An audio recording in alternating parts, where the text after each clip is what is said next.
So the whole reason we're here is because of the Golden Rule. So now I'm going to call upon Helen Jaccard, who is the director of the Golden Rule. She's worked so hard these last few months to arrange this whole trip, and she's got a long ways to go, but we're hoping to have her a good send-off to the Golden Rule and Helen on the way down the river. Helen?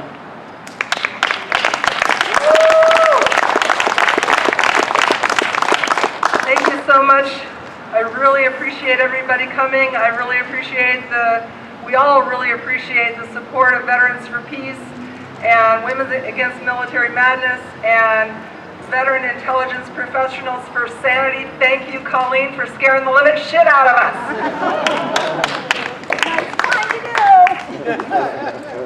Which is, of course, a perfect segue into what's next, which is hope through action.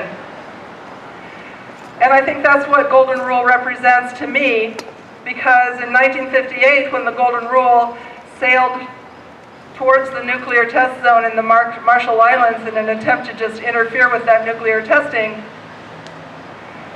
they started an anti-nuclear movement that led to enough political cover that President Kennedy could sign the Limited Test Ban Treaty of 1963. And I also think that it was the anti-nuclear movement of the 1980s that influenced Reagan and Gorbachev to get where they were from about 80,000 nuclear weapons to about 13,500 that we have today. That gives me hope. But it's going to take a whole army of people that are instructors and activists and legislators, everybody, to make it happen that we can get down to nuclear zero. But that's where we have to go, because we have crazy people leading the world that think that they can get away with starting a nuclear war. As Colleen said, even 100 nuclear weapons, or maybe it was Bill, even 100 nuclear weapons could produce nuclear autumn, which will bring enough ash and soot into the atmosphere to block out the sunlight enough that there would be about 10 years of decreased crop production and 2 billion people would starve. So that's the humanitarian impact of even a very tiny nuclear war, say something that India and Pakistan could engage in when you're talking about Kashmir, and both nuclear-armed countries. So it doesn't even have to be Russia and the United States that do this. It could even be, much smaller countries. We need a change of our culture.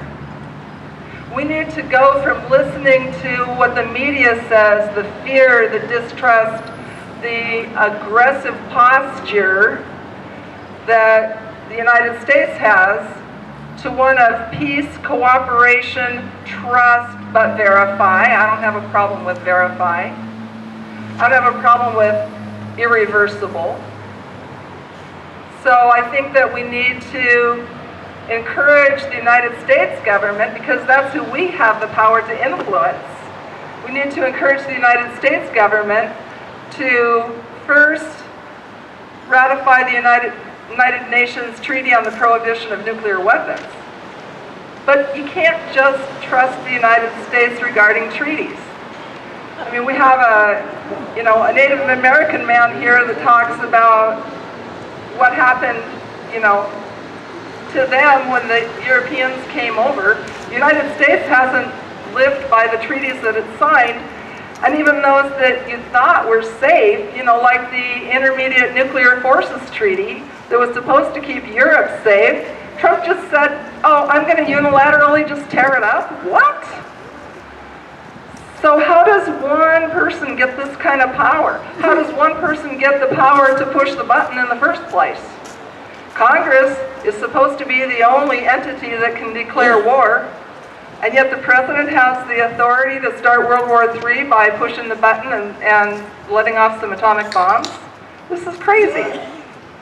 There are a few senators and representatives that are a little bit more sane and have some ideas about things like that, like get rid of the president's sole authority to launch a nuclear strike, declare a no first use policy like China has, and implement a no first use policy by removing the warheads from the missiles in our ICBM systems. And the ICBM systems are just sitting ducks. Everybody knows where they are, and so if there's a nuclear exchange, they're the first to go out. So they cannot be a retaliatory weapon. They're gone. They can only be used for a first strike. So if you make it such that they're less likely to be used by removing the warheads, and you've got to then deliberately bring them back together again, like I say, as has China done, then you make it a little bit less likely that they will be used to start a nuclear war. Of course, we have $2 trillion going into the nuclear modernization program. Now, how many people know that we're developing new nuclear weapons and new ways to deliver them, right? Well, you all do. I didn't. I find it shocking. I thought that was all over with. And that's what's going on with the younger people today. They didn't have to hide under their desks like I did when I was in kindergarten and first grade, afraid that the USSR was going to bomb us, right?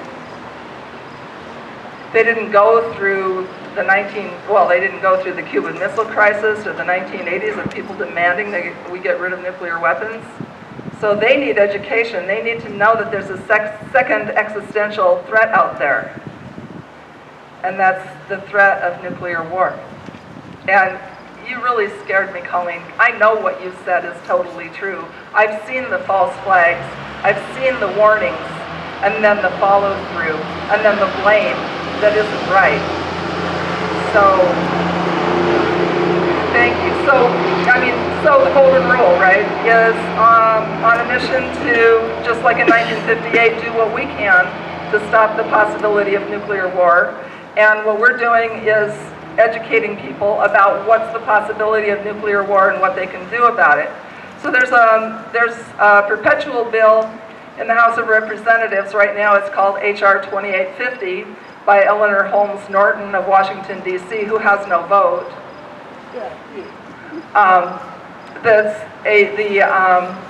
It's an economic conversion act in addition to being get rid of the nuclear weapons. So what it would do is get rid of nuclear weapons and take that money into other things, particularly clean energy, different jobs, things that are life-affirming.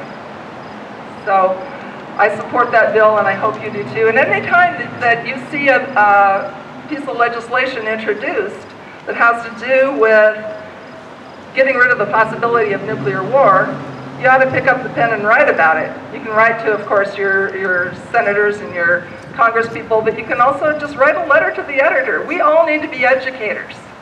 And so I encourage you to become one of those educators. You know, I'm just on a 100-city speaking tour by the water.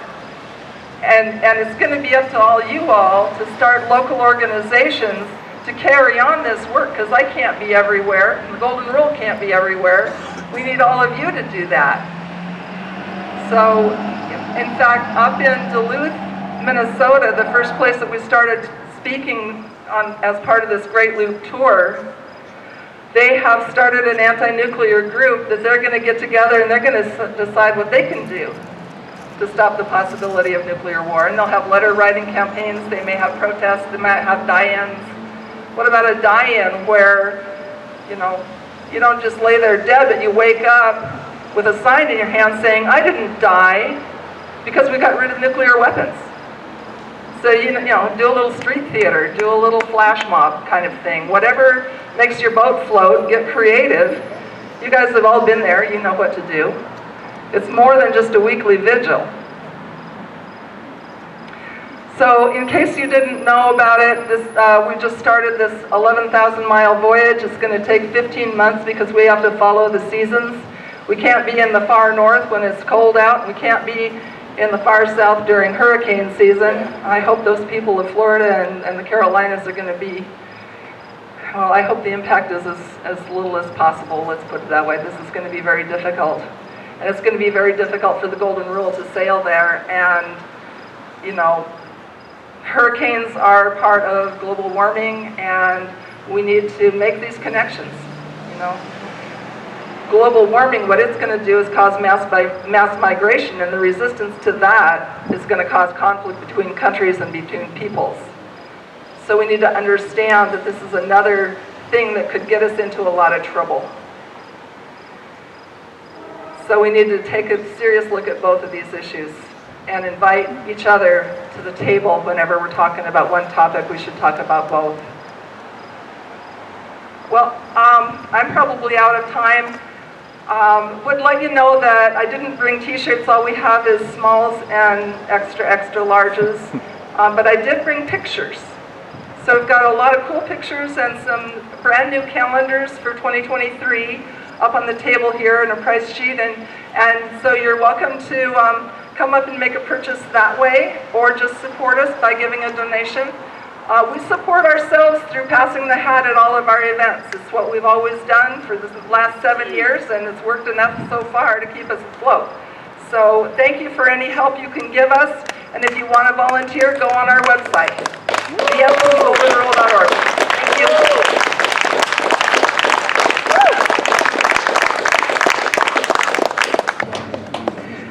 Well, the Golden Rule is a very special boat, and she's very lucky. And she's got a bunch of crazy people running her all the way back from 1958 to now. You know, Bigelow was actually the first captain of the Golden Rule. He was actually relieved that he didn't have to sail this boat all the way to the Marshall Islands. It's not very comfortable, and at the time it was pretty dangerous. The second crazy thing was when Jim Summers, a Quaker in La Jolla near San Diego, said, I think we need to take this boat out into the Pacific again because Trump and Kim are threatening each other with nuclear war, and we need to see what we can do to stop it, just like they did in 1958. And the third really crazy thing, the craziest idea maybe, was to take an old wooden boat and put her on a truck and go anywhere, let alone Minneapolis. What were we thinking? Anyway, we're here. I would like to just share one little thing with you that was probably the biggest inspiration for me to get involved with this project once I was sort of on board, and really inspired me. This is from Captain Bigelow. I am going because. I am going because, as Shakespeare said, action is eloquence. Without some such direct action, ordinary citizens lack the power any longer to be seen or heard by their government. I am going because it is time to do something about peace, not just talk about peace.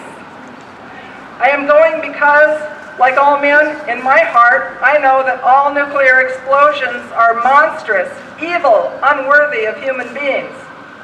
I am going because war is no longer a futile jousting match. It is an unthinkable catastrophe for all men. I am going because it is now the little children, and most of all, the as yet unborn, who are the frontline troops. It is my duty to stand between them and this horrible danger. I am going because it is cowardly and degrading for me to stand by any longer, to consent, and thus to collaborate in atrocities. I am going because I cannot say that the end justifies the means.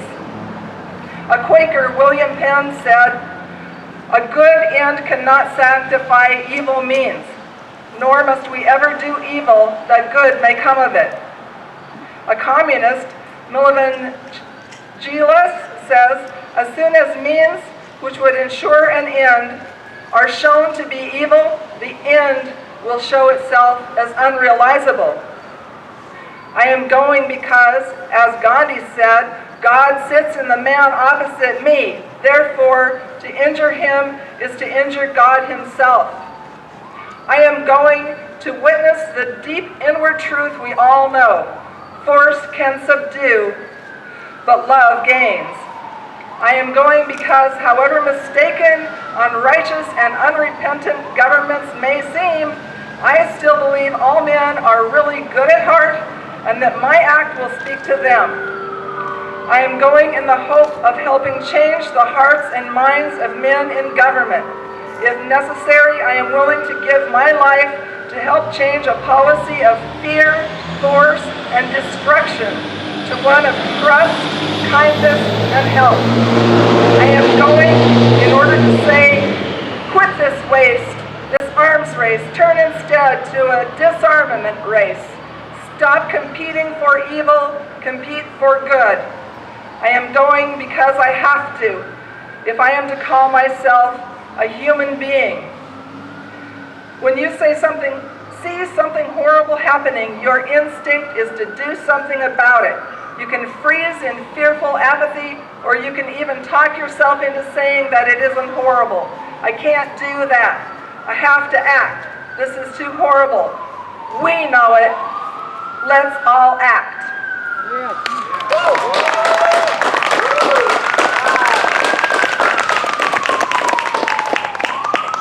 Thank you.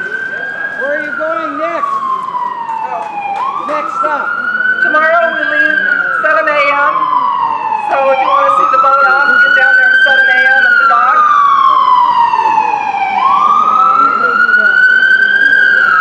We're going to take Bill Habedank to Lake City and drop him off there. We're also going to take Steve and Mary there and drop them off, and then we're going to continue on to Wabasha. Day after that, we're going to Winona, where we'll be for 2 nights. Check out the schedule at bfpgoldenrule.org. For any of you that are local here, the calendar that I made up last night when I couldn't sleep has the Golden Rule at the dog right here as the cover page. So that was really made for you all. If there's any left, you might want to snag one.